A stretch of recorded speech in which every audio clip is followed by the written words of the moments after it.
This episode, I'm joined by Erik Butler to discuss the work of Léon Bloy. I'd like to say a big thank you to my paying patrons and subscribers for making all of this work possible. And if you'd like to support the podcast and keep everything running, please find links in the description below. Otherwise, please enjoy. So, Erik Butler, thank you for joining me on Hermitix podcast. Well, thank you for having me. We are going to be discussing the work and, in part, the life of writer Léon Bloy, who is known for his novels, The Desperate Man, but also your own translations of his work. The two translations you've done, if I've got this right, is Disagreeable Tales and Sweating Blood, which were both for Wakefield Press. And alongside this, Bloy is also known for his temperament. He seems almost equally known for his writing, which, if someone mentioned his writing, it's about one sentence later when someone also says, yeah, and also his temperament was beyond fiery, at times absurd, angry, pious, everything all at once, it seems. But before we jump in with Bloy, just tell us all a little bit about yourself, what it is you do, and how did you come to be translating Bloy? Yeah, well, I probably encountered him for the first time in the writings of Walter Benjamin. Once upon a time, I was pursuing an academic career, and that involved doing a lot of work on the German reception of French intellectuals and also the other way around. So an appreciative comment from a Jewish Marxist about the world's most sort of ill-mannered and unreconstructed Catholic, that caught my attention. And I think that's how I first came to hear of Bloy. Then a decade or so later, I had the good fortune of getting to know Mark Lowenthal from Wakefield Press.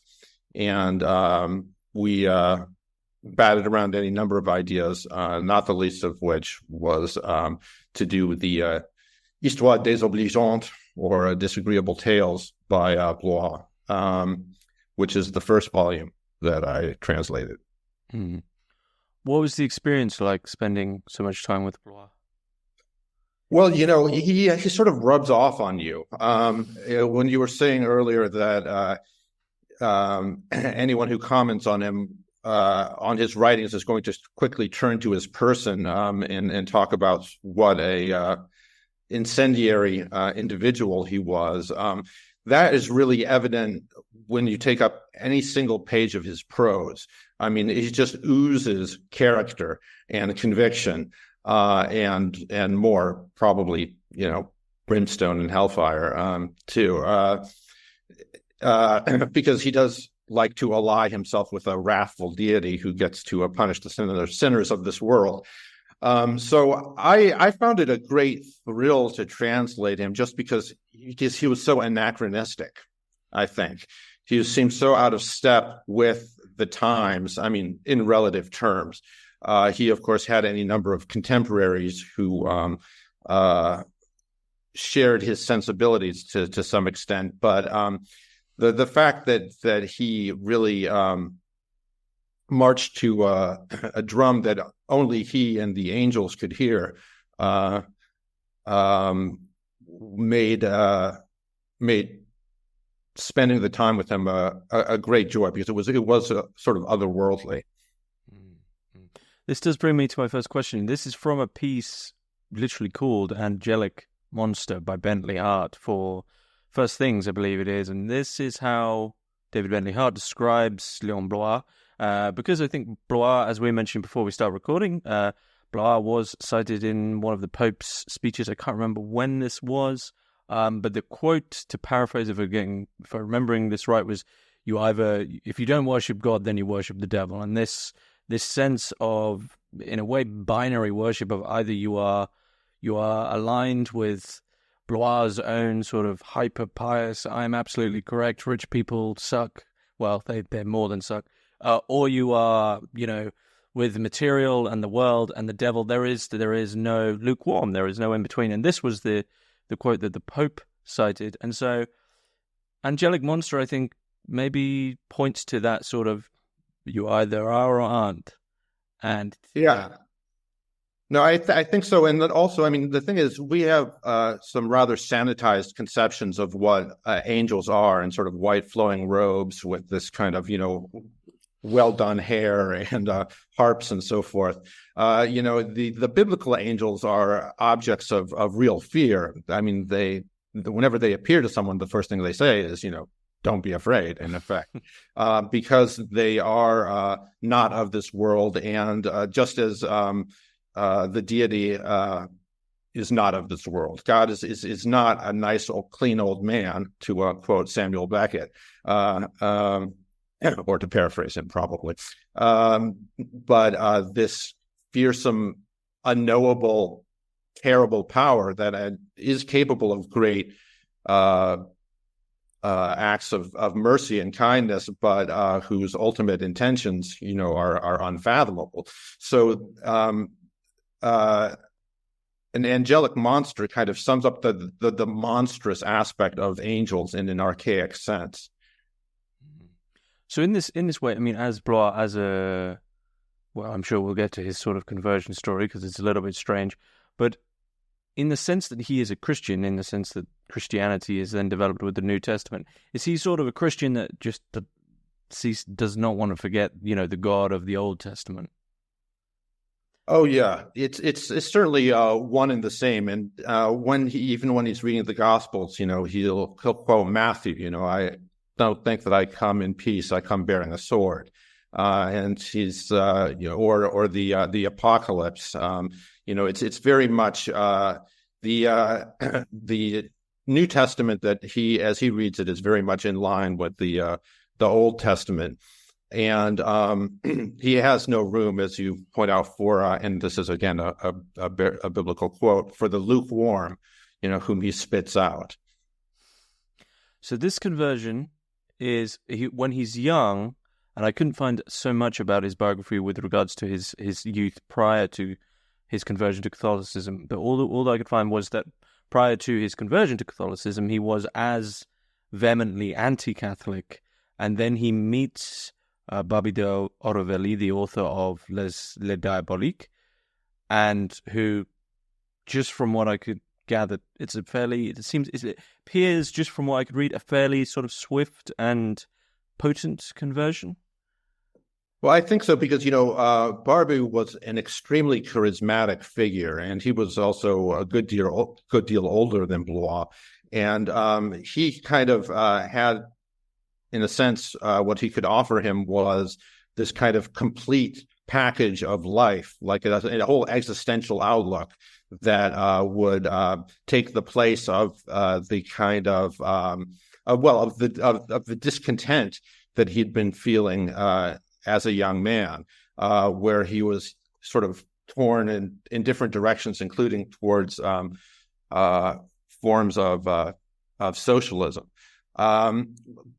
Barbey d'Aurevilly incarnated something like a stability, and represented an ideal to aspire towards. Blois wanted to be a man of letters himself, or a journalist in the earliest stages of his career, and here was somebody who had already who had done it all and was leading the way. Okay, so with regards to that, I mean, just one, I guess, more biographical. Do we know much, or was Blois writing prior to this conversion? Do we have writing from that time, or did the writing come from this sense of his sort of pious violence, as he calls it?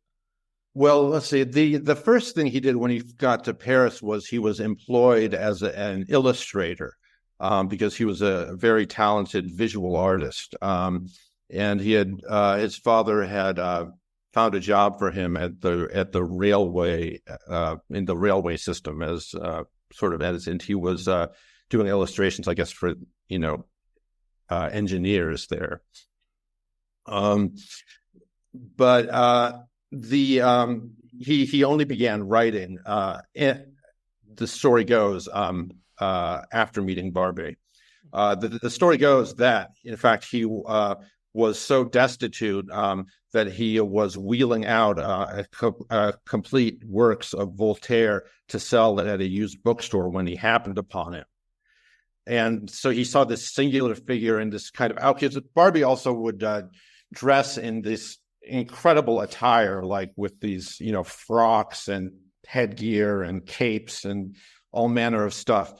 And the story goes that, he left the Voltaire standing on the street to go follow this person who looked like he had come, who looked like a wizard from another age. And I don't know if that's true, however. So speaking, I mean, this is sort of a personal question, but speaking of this following someone, there's an interesting quote from Bloy himself where he says, "Some people ask for baptism after having read me, what divine sanction for my violence." So I will have to ask, are you a religious man, or did Bloy lead you to the font? Well, I'm not religious. I remain just in the biblical sense, uncircumcised in all three places. But Bloy has inspired a real. Bloy and Joseph de Maistre, whom he admired immensely, really have inspired a lot of admiration in me for a certain intellectual strain of Catholicism that really is very penetrating and relevant, I think. Okay. There's something intriguing there. A long time ago now, I previously recorded an episode on domestic. So there's something that, and I'm a big fan of the St. Petersburg dialogue. So there's something that I have to bring in. But there's something that you mentioned that I think is almost humorous once one comes to read Bloy, because, I mean, just to throw a few words of the content and themes, which is every single transgression imaginable, pretty much: incest, onanism, prostitution. You know what? Just whatever transgression there is, Bloy was writing about it. I mean, but at the same time, these are sort of pious Catholic novels. And so, when you state, and this is in the introduction from yourself in Sweating Blood, you say ultimately Bloy was a mystic. I want to know what is this what does Bloyian mysticism look like? Well, Barbey d'Aurevilly had said that the Catholics should be afraid of nothing, because the faith was large enough to encompass the entire world and all of its all things good and bad. It could adjudicate. I mean, that was part of the sublimity of the religion. So in much the same spirit, Bloy has room for everything, the good, the bad, and the very ugly. And he just doesn't evaluate it along the lines of, say, an Émile Zola or somebody of a different literary sensibility. For him, everything is a matter of symbolism and types. I mean, like the earliest history of the church. So he views spectacles of the modern world as if they were the tales of martyrs in the early centuries of Christianity, when the religion was still persecuted. So in response to your question, I think that mysticism means looking past the ephemeral and the everyday towards what is eternal and absolute in events. And there you see the grand gestures that people either are or aren't performing, of sacrifice, of revenge, of execration, of really whatever. Each story by Bloy, and there are 30 of them in each collection, sort of centers around an act that somebody performs, whether good or bad, noble or ignoble. And it's the symbolic content of that act that is the focus And that's where the mysticism comes in, because you can see a glimpse of the eternal through the fleeting gestures that are made in this world. Mm. So do you, in a sense, it seems to come across there that Blois possibly saw himself as almost like a lived experience, as if the modern world, he's living amidst another Sodom and Gomorrah. He sees himself amidst a biblical tale, a biblical fable. I think so. Or you could put it in science fiction terms. It's like he had X-ray vision, and he could see past he could see through the exterior trappings of someone and see the soul within, as it were. Mm. Mm. See, now this is where I'm glad you mentioned Joseph de Maistre, because this is where I definitely want to bring in the de Maistre idea. So de Maistre's point that the French Revolution and the revolution in general is this secular sort of alignment with the devil as well. Mm-hmm. De Maistre emphasized that this isn't the thing to be battled against. This is the punishment from God from how we've already acted. And does this also apply for Blois? It's like, no, the modern world isn't, I mean, of course, try with asceticism and charity, etc., but also this world that Blois is within is the punishment for how we have treated God. Oh yeah, absolutely. This, I mean, and what he described, part of the power of these tales is that he's describing, I mean, really without metaphor, hell on earth. I mean, everything is already pretty much as bad as it can possibly get, and so the thing, and this is all warranted by the way that people have acted, and humanity has brought it on itself, and the thing to do now is to face this reality nobly, as it were, by means of, but with the proper faith and resolution. And this reality, it seems, of all the vices, the one that gets his goat the most, and it's just mentioned time and time again, and with respect to his personal life, was the one that seems to bring about the most fire, the most rage, and is also reality, is, I guess, the spectrum of poverty and riches, of poverty and wealth. So he is extremely poor, like borderline destitute, but his vehemence and his basically hatred of anyone rich for me, it's borderline unchristian how he treats these people. I don't really know how to describe it, because it is. So he's I will allow. Well, how would you describe his relationship with, I guess, wealth of both ends, right? Poverty and being rich.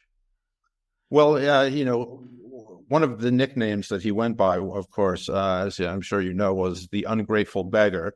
So that describes one pole of things. He had the sense that he was entitled to being taken to a certain amount of material benefit in this world, and that it was incumbent upon those who knew him, and even those who didn't, to provide it. Then there's his contempt for the moneyed classes and individuals, and I think that his scorn there really stems from from the kind of moral complacency and sort of self-satisfied smugness and comfortability. I don't know if that's a word. Anyway, the sense of the comfort and longing for comfort that, above all else, that characterizes the moneyed classes. So for him, the world we live in is a site of combat and struggle. It's of a spiritual nature, and so people who are comfortable are not living in the real world as he sees it. They're living in denial of this world where you have to wage these spiritual battles and fight off Satan every day, as it were. So for him, theodicy isn't, the problem of suffering isn't anything to be overcome. That's something that actually should be embraced. Yeah, absolutely. Yes. That is in some respects, he can be a bit simplistic, believe it or not, and that's certainly one of them. Embrace suffering. Suffering. Abjection is a sign of election, I guess, would be the sort of way to turn that into a little slogan. Mm. Outside of his sort of, I guess, monetary destitution, was there any other clear suffering? I believe he lost 2 children, which some people do also sort of blame because he didn't have the money to feed them. But what other sort of sufferings, I guess, seasoned his life? Well, probably the biggest one was the fate of his companion Anne-Marie Roulet. I don't know if you ran across her, but she was a prostitute that he had a relationship with. I mean, first in a business kind of sense, but then there was something like a spiritual marriage that occurred between them. I mean, with both of them seeking God, seeking to transfigure a carnal into a celestial kind of relationship. And she wound up going mad and being interned in a psychiatric hospital from which she was never released.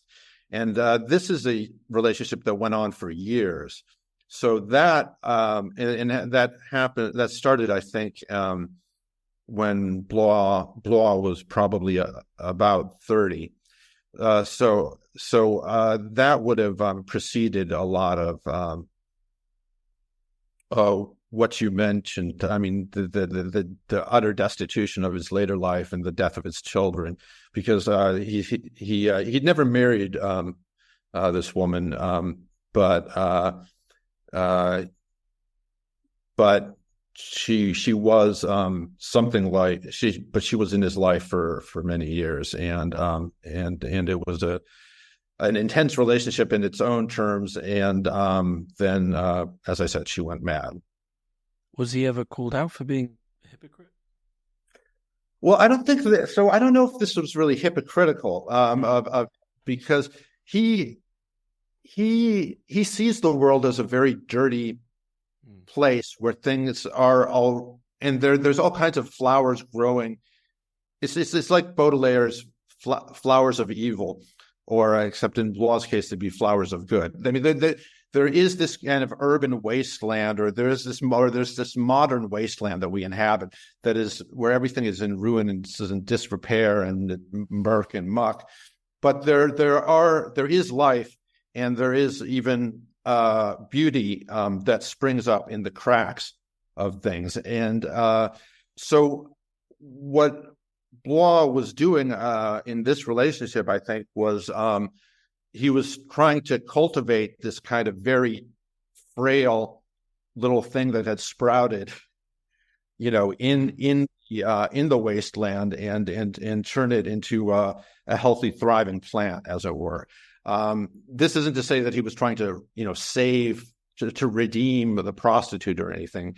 I think it was more like he saw a kindred spirit of somebody who was fallen in a fallen world, and who sought to rise up out of it to some extent. And that's where much of the plot for The Desperate Man is from that lived experience. Yeah, So everything there about I think she's called Véronique in Desperate Man. It's stylized, and I don't think that she might have shaved off her beautiful hair, but I don't think she had all her teeth pulled, for example. As far as my knowledge of the biographical material goes. Mm. So you mentioned they're redeemable, these little flowers showing up, one of which is his woman. But what is there anything else that's clear that we can point to that is redeemable in this horrible, hellish modern world for Bloy? Well, unfortunately, the moment of redemption or transfiguration is the moment of death.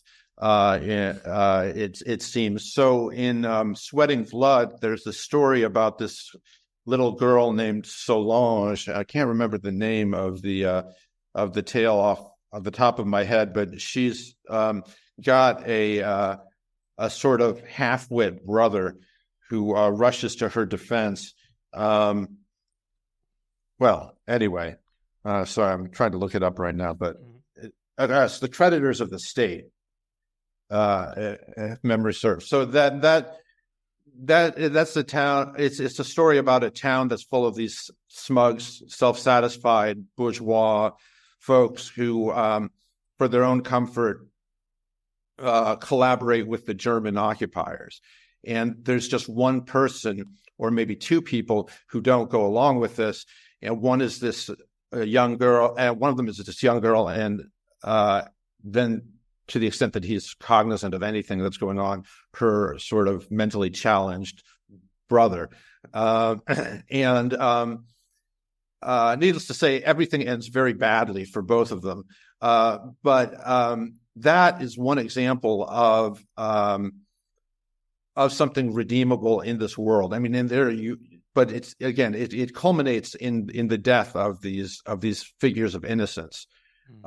So there is the occasional example for Bloy, or example in his prose of something. Well, it doesn't really work out in the temporal sphere. It only works out in terms of eternal symbolism. Okay. Drawing in one other story that I found, I mean, the ending of this. One thing to say about this story, the stories in particular in both these collections, I would hesitate to describe Bloy as an impatient writer, but that's probably the word I would use. Some of these stories end with these. If anyone's read the work of like Daniel Kams, they end often very abruptly. Bloy will bring in something to just be like, and that's how it ends, basically. But I think of we're talking about the modern world, and this, for me, there's a question of in what sense are the church and the modern world, or really that binary battle for Bloy of you either the God or the devil, and maybe the intermingling. There's this story, the herbal tea, where so basically the plot of this story is that a young man, a son of a young man, overhears his mother in the confessional, and all he hears is her say the words, "I put the poison in the tea." And then to spoil the story, he then, there's some sort of like strange paranoia around this and what to do with it. And he goes home, and in discussing this, he ends up becoming quite ill. This is only happening over about 4 pages as well. He ends up becoming quite ill, and then she's pushing him to take a rest because he looks ill, and then finally offers him a tea, and nothing happens with the tea. He dies of an aneurysm.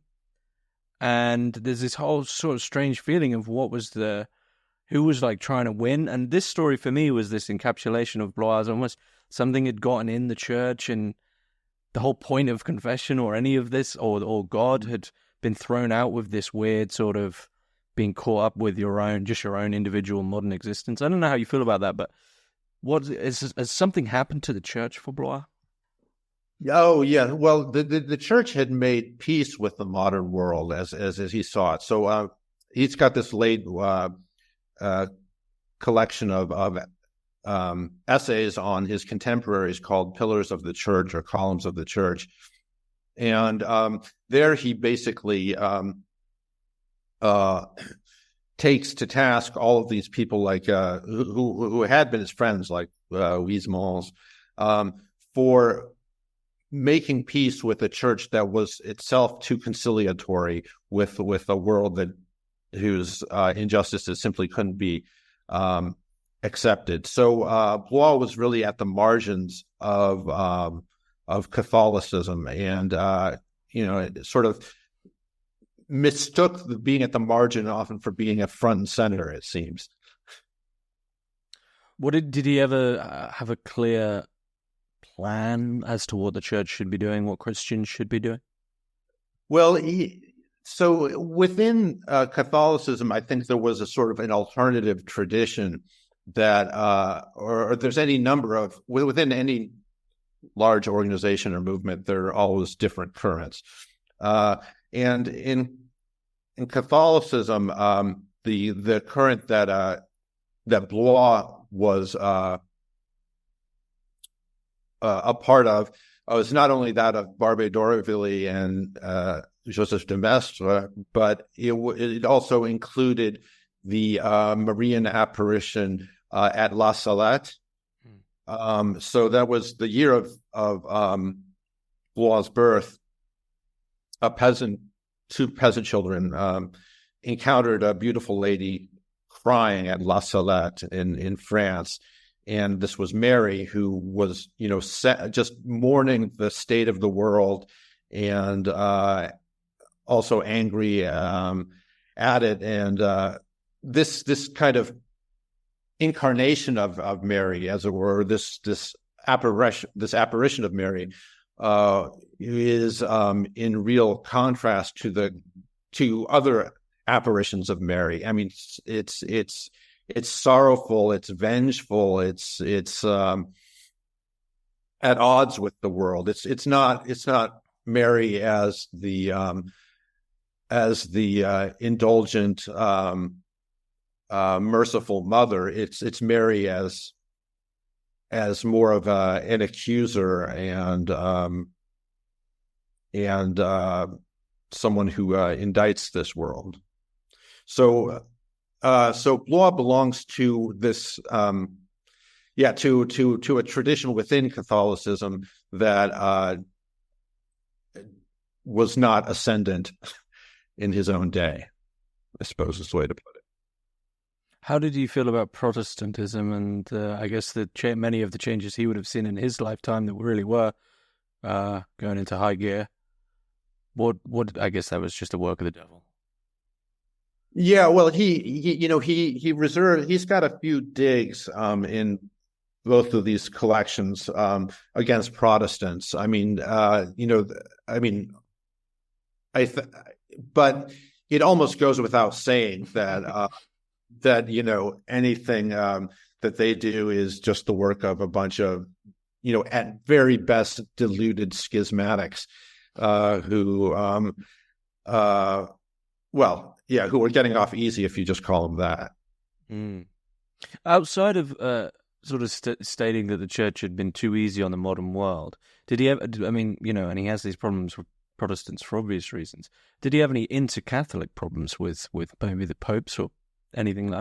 Because all the time it seems as if he's behind many of the things he's saying is this underlying, to be honest, an arrogance of, I am completely and utterly correct. There is very, very little wavering in his thought. No, I think that's true. I mean, he thought himself, I think, superior to just about everyone, certainly in matters of religion, because his own life, I think, he viewed as an act of testimony. I mean, he was really living the life of a Christian martyr himself by not having a profession, by not having enough to eat, by begging for the crumbs that he did get. He was living the life of poverty that has certainly been valorized, by Christian tradition, but not necessarily practiced by everyone in the church not by any means. But it's been valorized by Christian tradition. But then those fools for Christ who undertook it usually weren't nowhere near as rude as Bloy. So how this is a question that I just wonder about is, does he ever acknowledge his own temperament to the extent of the question of how can you square such a, at times vicious, and to be honest, sometimes there's a great enjoyment reading him, and sometimes I'm like, this is bordering on cruelty. Like, he's being actively cruel to people. So does he ever mention how he squares that with, basically the Sermon on the Mount, right? The teachings of Jesus. Well, apparently in life, he was actually quite mild-mannered and generous. So this does have something to do with a literary persona that he cultivates. There is a story in Disagreeable Tales called The Silver Lining, where he talks about which represents an ungrateful beggar other than himself. So I think that there's a certain amount of self-reflection in that one, in that story, in this kind of indirect literary way. But yeah, the I think on Blois started out as a pamphleteer, writing polemical pieces of a more journalistic nature, and he just carried through with that in the fiction, with that, maintaining that tone. It is a matter of a literary persona, I think, more than a biographical one. Okay. Was he a political man, or would he just throw all politics into the net of the modern world?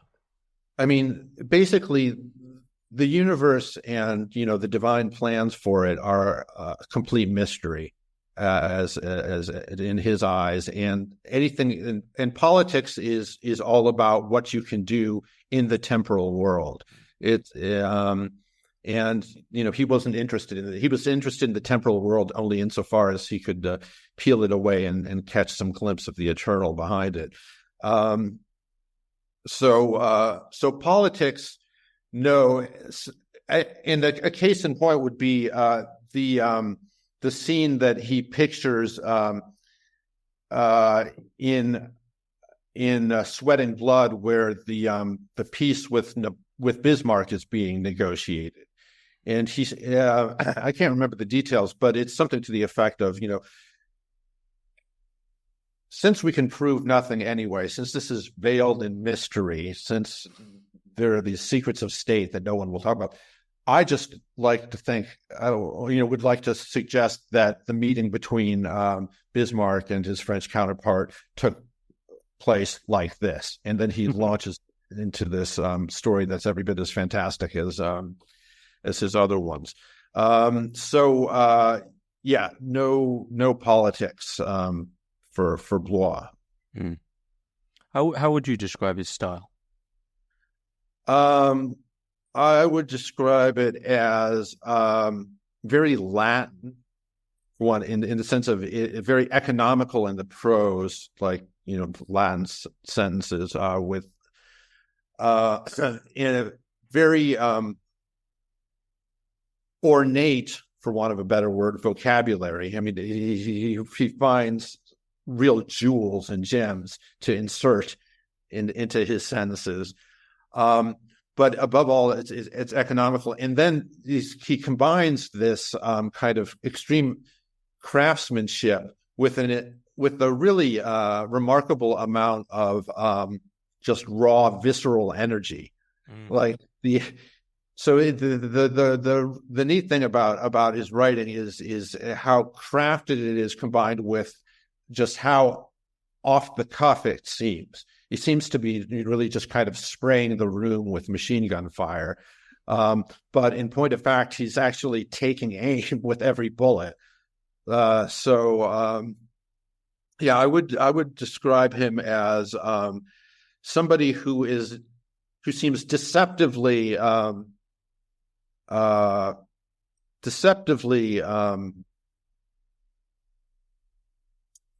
rank and off the cuff, when in point of fact it's actually very deliberate and cold-blooded what he's doing. With that notion of taking aim, do you think he sought to convert or to damn?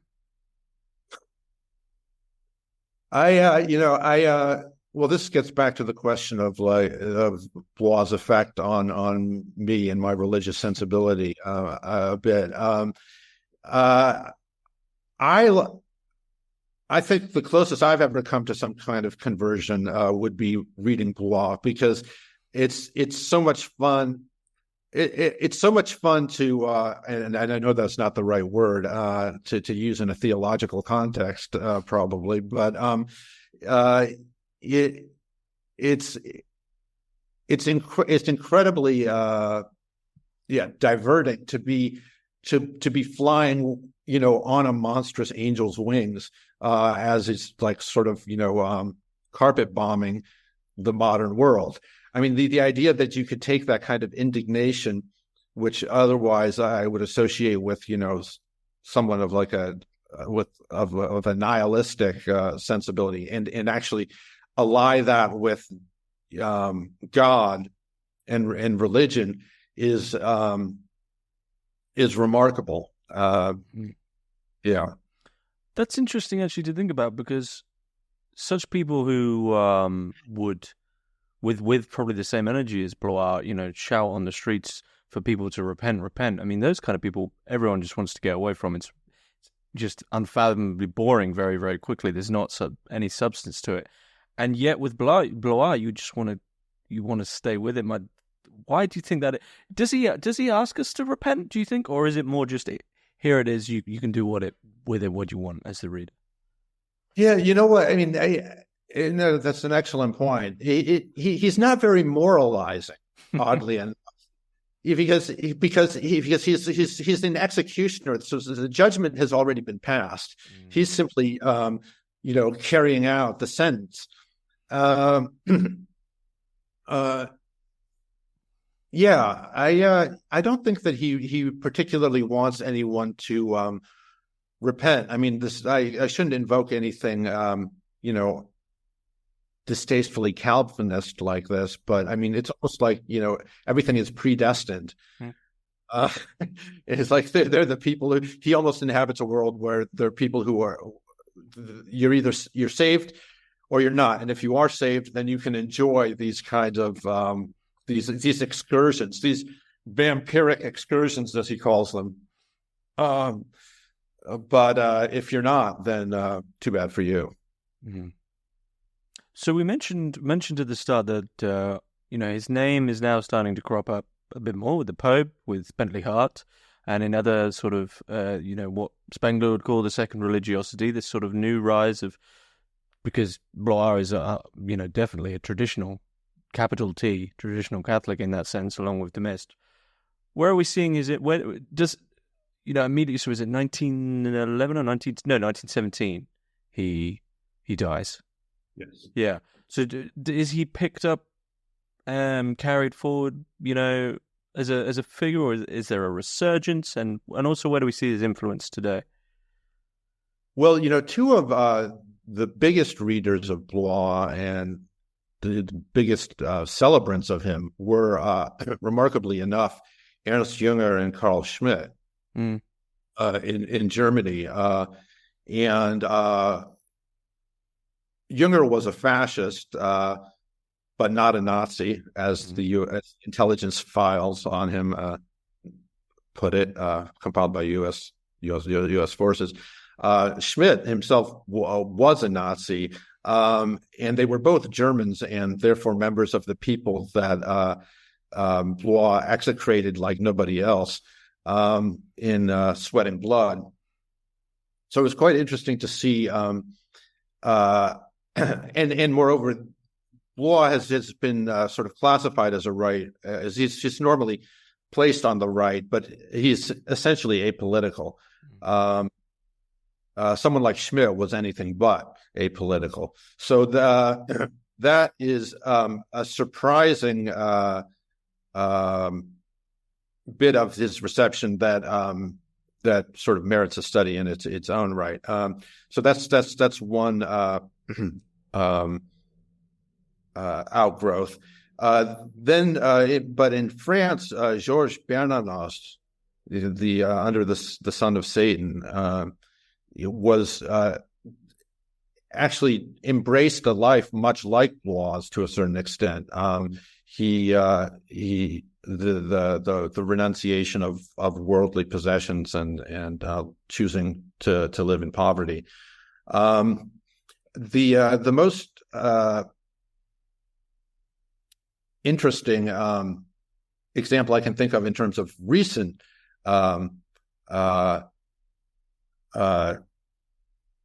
connections with Blois is Michel Houellebecq's Submission, which is this actually very funny satire of France and academics. It's not this kind of anti-Muslim screed that I think a lot of casual American or lazy critics wanted it to be. It's about somebody, about a professor who is a Huysmans expert, and he at one point encounters a nemesis of sorts in the form of a Blois expert. And so that's the that's the most recent. That's something I can think of recently that has been a sort of further development of Blois' celebrity. And if memory serves me well, I mean, I wouldn't consider that well like Submission Bloisian as a novel, but there is a Blois thematic there in the sense that, if I remember right, the conversions that come from academia to Islam and the sort of conversion of France is really done from a position of comfort. There's not, everyone just converts because it will just keep everything running and keep them in their nice positions. And of course, that's Houellebecq's understanding of the scenario, but there is something sort of Bloisian in that, and like, we just whatever to keep my nice academic comfortable position. Oh, that's no. He features, as he is wont to do, a sort of mediocrity as his protagonist, and kind of follows him in all the sort of contortions that he makes. The Blois is the sort of the counterpart to that. That's the hard line that isn't so yielding or accommodating. What do you think we could learn from Blois today, even if one wasn't religious? Well, I suspect that one can learn more from him. Well, I'm just going to venture this and see if I can back it up. That you can learn more from him if you aren't religious than if you are, because if you are, then it goes without saying that there is a heavenly judge, and that everything down on earth is ephemeral and fated to pass. Whereas if you have a agnostic or atheistic viewpoint, Blois can actually familiarize you with, or and introduce you to what's just some things to matters of greater importance, to things. He brings up what's really at stake in religion. If you read him, it becomes quite clear why people believe, because really the world that he conjures up is so terrible. It's so terrible that you need a higher power, and that is the kind of thing that isn't necessarily apparent. Do you agree? Do you find the world as terrible as he makes it out to be?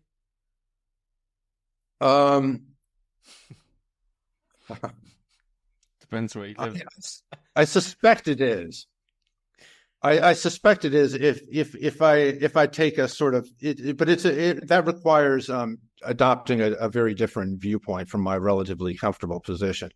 But there are, there is extreme poverty. There are wars. There are absolutely cynical regimes and whole castes of people that basically lead these parasitic existences. I'm inclined to agree. I think Blois will over dramatize things, or he'll dramatize things for effect. But I think it is probably just that bad. It's just on a simmer. It's a little lower, is not such a high boil. Okay. Where would you advise people to begin with Blois? I will, of course, say begin with the two from Wakefield Press, because the short stories give you these quick, hard, 4-page hits where there's a lot of energy in them. But where would you advise people to begin? Oh, I would say the same thing, because these really are the most concentrated versions that you can get, and also it's the quickest way to get an idea of what he's all about. Because really, in the space of 4 or 5 pages, you will see, by reading one of these stories, just sort of how hard and fast he can hit. And what's more, so it's not really a problem, but in like The Desperate Man, things are spread out, and they're not they don't they're more spread out. And in his polemical writings, that requires a whole frame of reference that most people will lack. I mean, it just because he's talking about contemporary events, from his own time. So the stories, and what's more, I think I could be mistaken about this, but the Wakefield volumes were, I think, pretty much the first thing to have been translated into English by Bloy, with the possible exception of one or two volumes decades ago. So these short little this sort of candy bag of depravity is the way to go. Is there more to come, or has the majority of Bloy now been translated? Not that that's a finished suit, but is there more out there? Oh, there's a lot more. There's a lot more. I mean, he's been again. I think the Wakefield titles set off some kind of little minor wave of Bloy translations with other publishers, because there've been quite a few in the decade or so since they came out. But there's always more. It's just a question of how much of a market there is, I suppose. And since, I mean, Bloy is of course spinning in his grave to hear that, but that's true. And I think with these two volumes of stories, we've gotten the most accessible version of Bloy out there that's available. So that's the place to start. Mm-hmm. And what are you working on now? I believe your most recent work was on the devil. Are you working on any new translations or? Well, yeah, I'm trying anyway. We'll see where it goes. I am working on a book about Jean-Pierre Brisset, who lived whose dates largely overlap with Bloy's. I mean, I think he was born 10 years earlier or so. But so it's the same historical period, and also a writer who's quite fascinating, but and also a real outsider. Brisset worked for the railway system and published at his own expense 10 different books explaining the origins of the universe and the human race in terms of the Bible and his own version of evolution, which held that people came from frogs. Incredible. That is incredible. So, it's a bit of a challenge, needless to say. He's sort of a familiar figure to French readers, because Michel Foucault wrote 2 essays about him. Raymond Queneau from the Oulipo, and the Oulipo people were interested in him. André Bresson anthologized him in the book of Black Humor, but he hasn't really been presented to English language audiences for reasons that are many, and I'll have to see if I can overcome some of the difficulties they entail. Sounds fascinating. Well, when that book is released, I'd love to talk to you about that work. But I believe your own work can be found on your website, which I'll put in the links in the description below. I'll also put the links for the Wakefield Press editions, Disagreeable Tales and Sweating Blood. But Erik Butler, that seems like a good place to finish up. So thank you very much. Thank you.